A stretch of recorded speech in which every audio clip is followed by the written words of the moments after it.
स्थान है उसको आप एक झट में कह देंगे ये वक्फ बाय यूजर है, रिकॉर्ड नहीं है, वो खत्म हो गया सारी चीजें।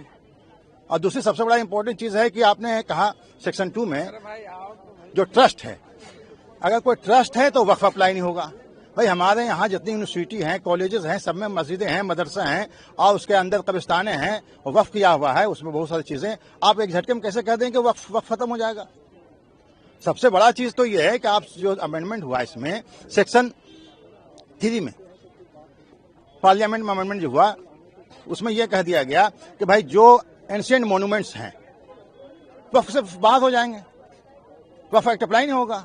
मतलब एक झटके में पूरा हिस्ट्री जितने 200 साल 500 साल पुराने जो हमारे वक्फ किए हुए, वक्फ क्या है? वक्फ मुसलमानों का एक अपना मजहबी एस्टेब्लिशमेंट है और ये इस्लाम का एक बहुत खास जुज़्व है, मतलब कि इंपॉर्टेंट चीज है, फंडामेंटल राइट्स है। आर्टिकल 25, 26 आप जो फंडामेंटल राइट्स जब संविधान में दिया गया है, इस चीज में आपको वक्फ का भी अधिकार है चैरिटी पर्पज से। इसमें लिखा हुआ है कि अगर कोई ऐसा अधिकार या कोई ऐसा रिलीजियस पर्पस जिससे पब्लिक ऑर्डर या हेल्थ या सिक्योरिटी को अगर खतरा है, तब सरकार कोई उस पर रिस्ट्रिक्शन के लिए कानून बना सकती है। ऐसा तो यहाँ कुछ है नहीं। तो इन सारी बातों का बहुत डिटेल डिस्कशन हुआ और कोर्ट भी इस मिजाज में था इसको अभी स्टे करने के लिए, लेकिन अभी दूसरे पार्टी का जो गवर्नमेंट है उनका रिक्वेस्ट है कि हमें और कुछ बहस करने का मौका दिया जाए, इसलिए मैटर कल के लिए अभी अर्जेंट कर दिया गया है।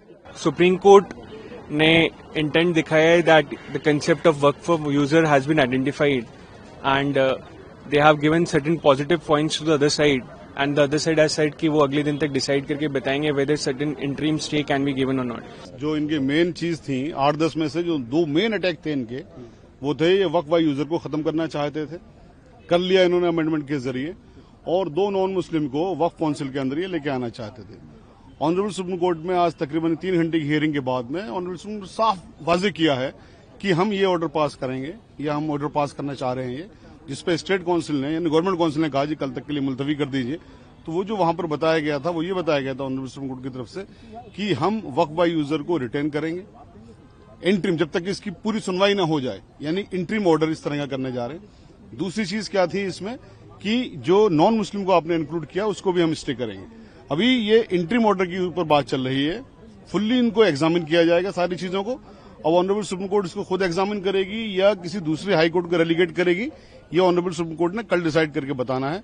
लेकिन ये जो 2 चीजें हैं, 2 प्रावधान जो मेन है, ये जो भी कुछ होगा सुनवाई के लिए रखा जाएगा या दूसरी कोर्ट में जाएगा, ये ऑनरेबल सुप्रीम कोर्ट ने जो आज अपना माइंड दिया है उसके मुताबिक ये दोनों प्रावधान को स्टे करने के बाद दिया जाएगा। वक्फ अमेंडमेंट एक्ट को चैलेंज करने वाली जितनी याचिकाएं थी सबों की सुनवाई माननीय सर्वोच्च न्यायालय के मुख्य न्यायाधीश के अदालत में हुआ। आज दोनों पक्ष को सुना गया, लेकिन जो आगे की सुनवाई है वो कल 2 बजे के लिए एडजर्न किया गया है और अभी सुनवाई पूरे केस में जारी है। जो मुस्लिम पक्ष के जो वकीलों का कहना था कि सेक्शन 3 में, सेक्शन 9 में, सेक्शन 14 में, सेक्शन 36 में और सेक्शन 83 में जो अमेंडमेंट्स हुए हैं वो अमेंडमेंट्स उनके फंडामेंटल राइट का हनन करता है। ये मुस्लिम पक्ष का दलील था कानून के हिसाब से। दूसरा उनका कहना है कि जो उनका फंडामेंटल राइट है आर्टिकल 25, 26 में, यह जो संशोधित कानून है ये उसका हनन करता है। लेकिन भारत सरकार के तरफ से सॉलिसिटर जनरल और हम लोग जो समर्थक इस संशोधन के हैं, हम लोग के तरफ से जो सीनियर एडवोकेट्स और हम लोगों ने भी अपनी बात रखी कि जो अमेंडमेंट है वो बिल्कुल संविधान सम्मत है और उसमें के अमेंडमेंट को जब आप देखेंगे, चाहे वो सेक्शन 3 का अमेंडमेंट हो, सेक्शन 9 का अमेंडमेंट हो, सेक्शन 14 का अमेंडमेंट हो, सेक्शन 36 का अमेंडमेंट हो 83 में, तो कोई भी फंडामेंटल राइट का हनन नहीं हो रहा है। माननीय बेंच भी अपने ऑब्जर्वेशन में कहा कि यहाँ जो बहुत सारे अमेंडमेंट्स हैं वह ऐसा प्रतीत होता है कि संविधान के अनुसार है, लेकिन उनका जो यूजर का जो डेफिनेशन है उस पर कोर्ट कुछ क्लैरिफिकेशन चाह रही थी। साथ ही साथ कोर्ट का कहना था कि जो काउंसिल के कॉन्स्टिट्यूशन में जो मेंबर्स हैं उसमें हिंदू मेंबर्स को लेकर के कोर्ट क्लैरिफिकेशन चाह रही है। इन 2 मुद्दों पर कल सॉलिसिटर जनरल साहब से और जो हिंदू पक्ष के जो तमाम हम वकील हैं हम लोगों से उस पर असिस्टेंस मांगा है, क्लैरिफिकेशन मांगा है। अब कल जो है सारे मुद्दे की सुनवाई 2 बजे होगी। कोर्ट कन्विंस हुआ और कोर्ट पहले से भी जानता था, ये बेंच पूरा समझती थी कि ये मामला क्या है। बेंच ने 4 पॉइंट को है रेज किया उसमें। बेंच ने पहले कहा कि नोटिस तो हम इस पे इशू करेंगे, जो सॉलिसिटर जनरल है उसको कहा कि हम आपको नोटिस इशू करते हैं, ठीक है, नोटिस इशू करेंगे हम, लेकिन हम इसके ऊपर ये कोई पार्लियामेंट एक्ट बनाती है तो उसके ऊपर स्टे नहीं लगाते हैं। लेकिन ये एक्सेप्शनल केस है, ये केस एक एक्सेप्शनल केस है जिसके लिए हम इस पे इंटरिम स्टे देंगे, हम इस पे इंटरिम रिलीफ देंगे। इंटरिम रिलीफ जो है कोर्ट ने ये कहा कि हम अभी डिक्टेट करा रहे हैं इंटरिम ऑर्डर, उसमें उन्होंने हमें क्या क्या रिलीफ दिया। पहला रिलीफ दिया कि एक्स ऑफिशियो को छोड़ करके बाकी जो भी मेंबर होंगे वो सब मुस्लिम होंगे, ये हम लगाते हैं। दूसरी चीज, जो कलेक्टर अगर जाकर के सर्वे करता है तो वो कलेक्टर जाके सर्वे करने से पहले कोई उसका नेचर नहीं चेंज कर सकता और करने से पहले हमारे यहाँ एप्लीकेशन लगाएगा इस कोर्ट में आके। तीसरा, ये उस कोर्ट ने कहा कि जो भी प्रॉपर्टी है, चाहे वो वक्फ बाय यूजर है या चाहे वो रजिस्टर्ड है, उसका डी नोटिफाई नहीं करेगी सरकार जब तक हम ये मामला नहीं सुन रहे हैं। तो ये चारों ही चीजें हमें चाहिए थी और यही चीजें कोर्ट समझ चुका और इसी चीज के ऊपर कोर्ट हमें जो है वो इंटरिम ऑर्डर दे रहा है। तो तुषार मेहता लिटरली गिड़गाने लगे कोर्ट के सामने कि हमें और सुन लिया जाए, हमें और टाइम दे दिया जाए, हमें कल के लिए रख दिया जाए। तो जज ने काफी रजिस्ट होकर के फिर हमने भी कहा कि ठीक है, आप इनको अपॉर्चुनिटी दीजिए, मिस्टर मेहता को आप सुनिए और फिर हम भी कल और कुछ सुनाएंगे कोर्ट को। और कल 2 बजे के लिए ये रखा गया है। अल्टीमेटली ऑर्डर पास नहीं हुआ है, जो ऑर्डर पास नहीं हुआ, लेकिन जजेस क्या चाहते हैं, कोर्ट कैसा सोच रहा है वो हमें पता चल गया और कोर्ट किस तरीके से फैसला, कोर्ट पूरा मैटर समझ चुका है, सेंसिटिविटी समझ चुका है और कॉन्स्टिट्यूशन कैसे जो है वो वायलेट हो रहा है वो कोर्ट समझ चुका है। अच्छा, नोटिस इशू किया गया है, कुछ इस तरीके की बात सामने आई है या कुछ एफिडेविट वगैरह फाइल करने को कहा गया है? नहीं, अभी क्या है, कल डिसाइड कोर्ट ने कहा कि अब मिस्टर मेहता हम आप नोटिस इशू करेंगे और आप जो है जवाब दे दीजिएगा। तो मेहता ने खुद कहा कि सर आप मुझे इशू कर दीजिए, हम 15 दिन में इसको सुन के 15 दिन के अंदर हम एफिडेविट ले आएंगे और डे टू डे आप इसको सुन लीजिए, आप स्टे मत लगाइए। जज ने कहा कि नहीं, स्टे लगाना जरूरी है, इंटरिम रिलीफ देना जरूरी है, because it's an exceptional case जी। तो कल हो जाएगा इंशाल्लाह। बाकी पिटीशन जो है मुजीबुर रहमान साहब, उसको कब सुनने की बात कही है कोर्ट ने? वो तो इसके साथ कनेक्ट हो जाएंगी। जज साहब ने ये कहा है कि जिसकी पिटीशन आज 11 बजे तक आ गई थी उसको आज सुना गया है। कुछ लोगों ने मेंशन की अपनी पिटीशन, उनको जज साहब ने नहीं सुना है, कोर्ट ने नहीं सुना उसको। वो नेक्स्ट जो है जब वो लिस्टिंग होगी, स्क्रूटनी पार करके जब आएगी तब उसको देखा जाएगा। मैं सबसे पहले धन्यवाद करता हूं अपनी माननीय सर्वोच्च न्यायालय को, जहां का मैं 27 वर्षों से लाइफ टाइम मेंबर हूं। यहां उन्होंने बिल्कुल निर्भीकता, निष्पक्षता, निडरता के साथ बहुत जल्दी सुनवाई लगाई, जैसा जनरली नहीं सुनवाई हो पाती, लेकिन क्योंकि धार्मिक भावनाएं हैं, सवाल हैं लोगों के। वैसे तो ये वक्फ का अमेंडमेंट एक्ट बिल लोकसभा द्वारा पास हो चुका, उसके बाद राज्यसभा द्वारा पास हो चुका। आदरणीय जगदम्बिका पाल ने इसमें बहुत बड़ी कमेटी बना के उसका पूरी चर्चा की, सबके सुझाव लिए। All India Muslim personal law board ने भी दिया, देश के महामहिम राष्ट्रपति ने उस पर मोहर लगाई, अन्य राज्यों ने भी मोहर लगाई। वेस्ट बंगाल की अपनी हमारी बहन ममता दीदी जी उससे कुछ नाराज हैं, उनकी आपत्ति है, तो उनकी आपत्ति और ऐसे कुछ लोगों की जिनकी भी आपत्ति है, आपत्ति तो होगी, यही तो लोकतंत्र की परिभाषा है। कोई कहेगा इसमें कुछ गलत है, कोई कहेगा सही, लेकिन ज्यादातर लोगों ने लोकसभा, राज्यसभा और देश के महामहिम राष्ट्रपति जी ने उसको बहुमत से पास किया है। तो निश्चित तौर पर कुछ जो शिकायतें थी उनको दूर कर रही माननीय सर्वोच्च न्यायालय, सुनवाई कर रही है और जो भी परिणाम आएंगे वो अच्छे होंगे, जो भी फैसले आएंगे वो अच्छे होंगे। हमारी सर्वधर्म समभाव, सर्वजन हिताय, सर्वजन सुखाय की भावना और ये अपनानी चाहिए। देश में शांति रहना चाहिए, अमन चैन रहना चाहिए। इस तरह की जैसी ममता दीदी ने भाषा का प्रयोग किया। मुस्लिम पक्ष ने कुछ बिंदु उठाए। पहला था वक्फ बाय यूजर, जिसको लेकर के उन्होंने आपत्ति करी। दूसरा ये था कि भाई जो वक्फ बोर्ड के जो नए बोर्ड और ट्रिब्यूनल्स अमेंडमेंट के बाद जो गठित हुए हैं, उसके अंदर जो 2 नॉन मुस्लिम्स को जोड़ा गया है, उसको लेकर के उन लोग को आपत्ति थी।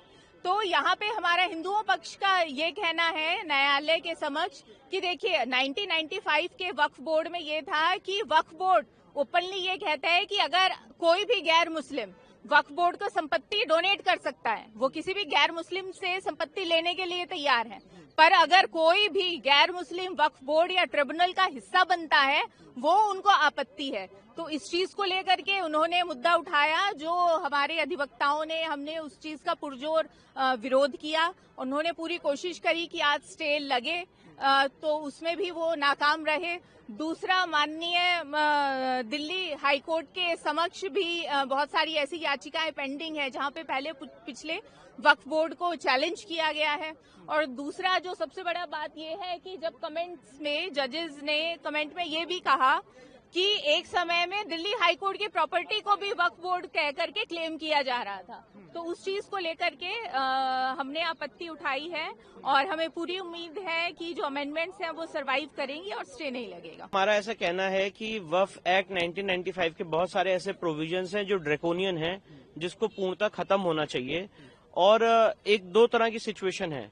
सबसे पहली सिचुएशन ये है कि जो आज एक बैच ऑफ पिटिशंस लगाई गई हैं जिसमें वक्फ एक्ट को चुनौती दी गई है, अमेंडमेंट एक्ट को, तो अगर एक ऐसी सिचुएशन बनती, क्योंकि उसमें उन्होंने स्टे की भी बात कही है, तो अगर स्टे की बात कही है तो जो पहले के प्रोविजंस हैं वो लागू हो जाएंगे।